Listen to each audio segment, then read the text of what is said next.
Chapter का नाम है फोर्स। फोर्स फोर्स का मतलब हिंदी में क्या होता है? बल। बल मतलब ताकत। तो ये इंसान जो है कुछ चीज़ों में दिखाता है, जैसे पुश द डोर, दरवाजे को बंद करना, धक्का देना है ना। पुल द डोर मतलब जैसे ये दरवाज़ा है, ये डोर आपको दिख रहा है, अगर आप इसको यूँ बंद कर रहे हैं तो ये आप इसमें ताकत लगा रहे हैं, इस यूँ बंद करने को कहते हैं पुश।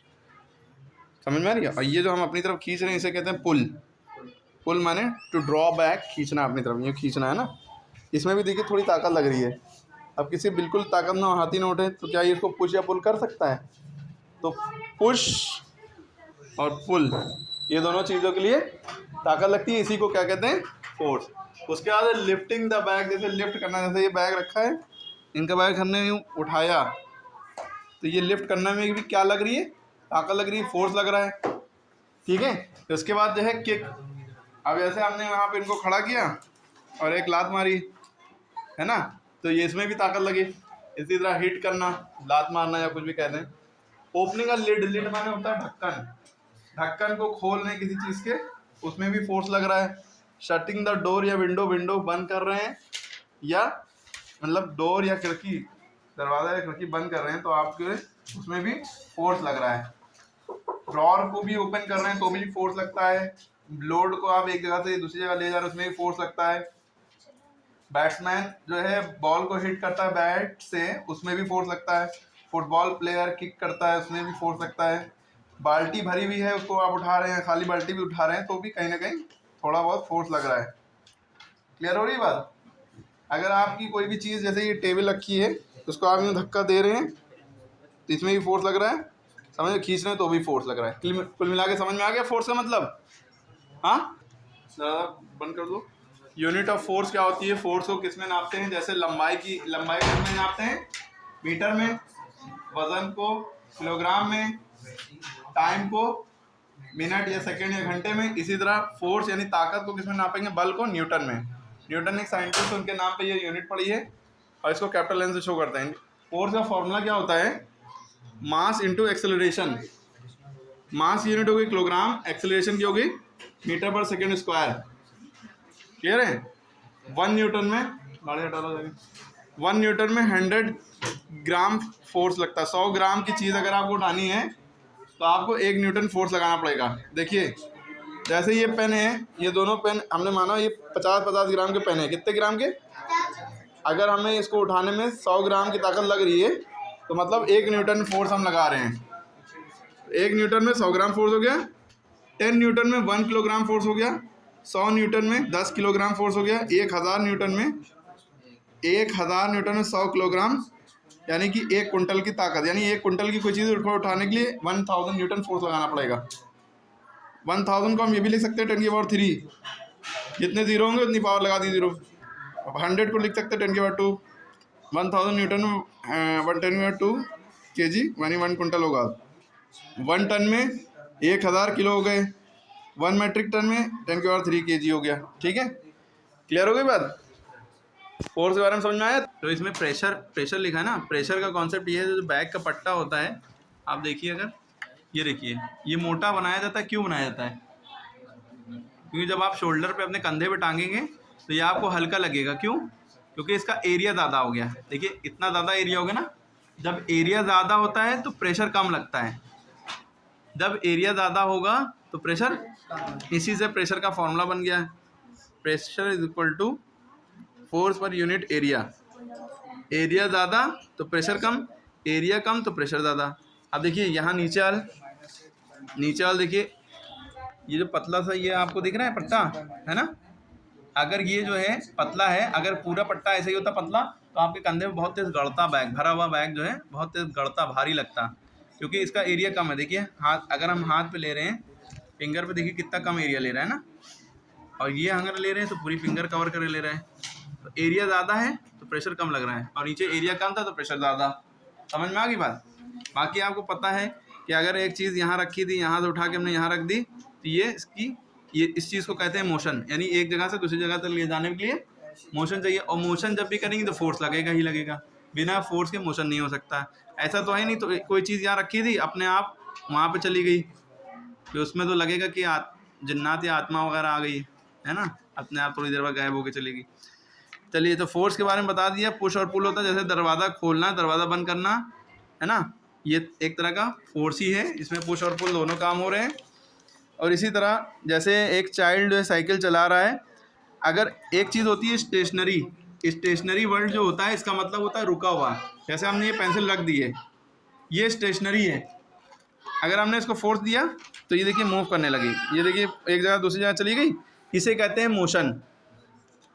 स्टेशनरी माने रुका हुआ ऑब्जेक्ट, और स्टेशनरी माने रुका हुआ ऑब्जेक्ट, मूविंग माने मोशन में, मोशन माने मूविंग यानी चलता हुआ, एक जगह दूसरी जगह जाना। फोर्स जो होते हैं एक दूसरे इंटरेक्शन की वजह से होते हैं।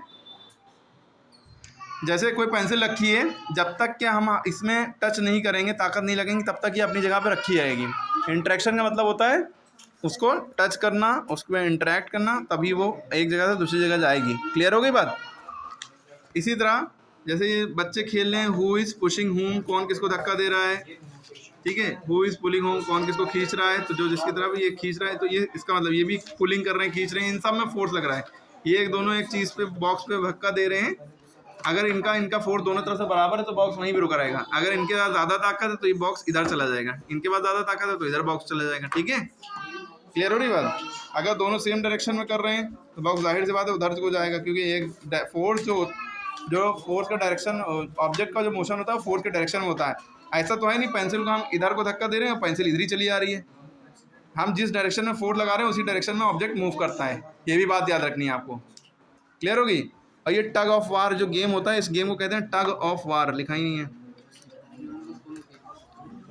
ठीक है। अगर दोनों, ये तीन लोग इधर भी, तीन लोग इधर भी, और तीनों के पास बराबर ताकत है इत्तेफाक से, तो ये क्या है, रस्सी बीच में रुकी रहेगी, ना इधर जाएगी ना इधर गिरेगा कोई।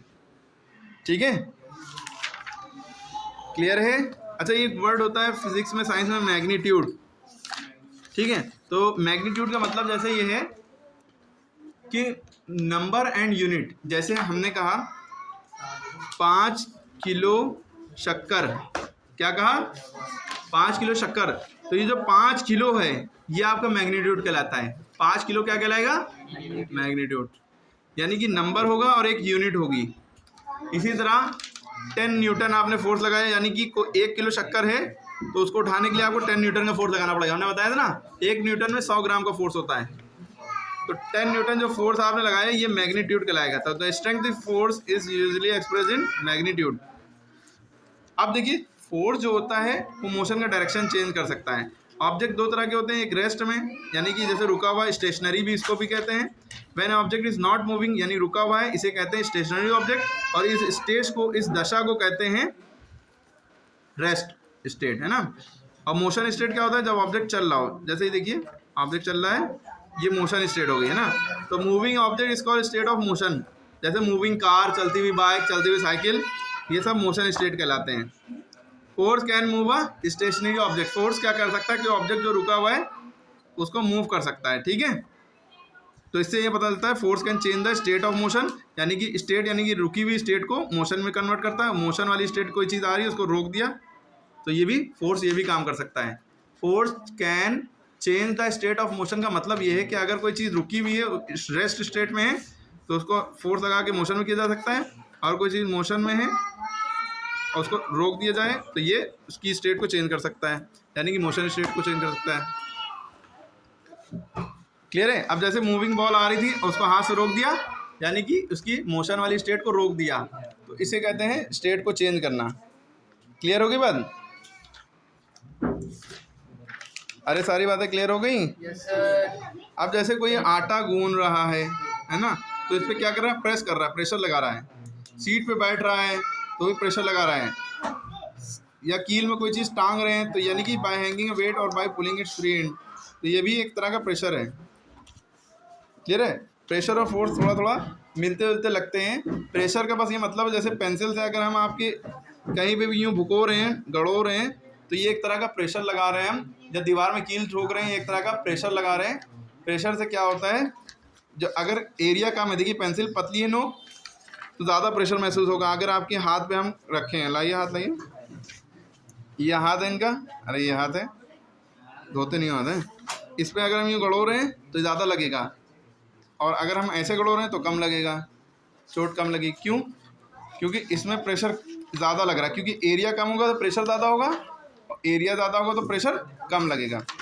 दलदल में कभी डूब रही होइएगा तो चुपचाप, या रेगिस्तान में कभी धंसने लगेगा तो चुपचाप लेट जाइएगा सीधे सीधे, क्योंकि अगर आप खड़े हैं तो आप ज़मीन पे इतना प्रेशर लिए हैं, पैर आपके थोड़ा सा प्रेशर लिए हैं, मतलब सॉरी पैर आपके प्रेशर ज़्यादा लगा रहे हैं, क्योंकि एरिया कम कवर करें ज़मीन पे या दलदल पे, धंसते चले जाएंगे और सीधा सीधा यूँ लेट जाएंगे। देखिए ज़्यादा एरिया हो गया, पूरी बॉडी का एरिया कवर कर रहा है ज़मीन पे या दलदल पे, तो वो जल्दी नहीं डूबेंगे। ठीक है,